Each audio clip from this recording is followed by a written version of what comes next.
আজকে বাড়ির সবাই দাদুর শ্রাদ্ধ খেতে গেছে, তার জন্য শিরোকে একা রেখে দিয়ে গেছে। ও ফার্স্টে জানলা দিয়ে ডাকছিল, তারপর আমি এসে উপরে ওদেরকে একটু দেখে আসলাম। ওর রাগ হয়েছে, ওকে কেন নিয়ে যাওয়া হয়। আমি একটু দেখবে লেগে যাবে, একটু যদি টানি। আসো শোনা, এখানে হাবা হাবা হাবা হাবা খাওয়াতে শো, খাওয়াতে শো, খাওয়াতে শো। ওকে এই ঘরের বেঁধে দিয়ে চলে গেছে, তাই একটু রাগ হয়েছে। কেন ওকে বেঁধে দিয়ে যাবে, ওকে কেন নিয়ে যাওয়া হয়? হ্যাঁ, ও কি একা থাকতে পারে? আমি তারপর এসছি, আমাকে নালিশ জানাচ্ছে,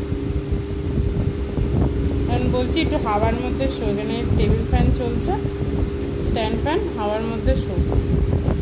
এখন শুয়ে আছে, একটু একটু রাগ আছে, পুষছে। সবাই যখন আসবে কামড়া কামড়ি করে সবার হাত পা ব্যথা করে দেবে। শোনা বাচ্চা, শোনা বাচ্চা, শোনা বাচ্চা, শোনা বাচ্চা, শোনা বাচ্চা।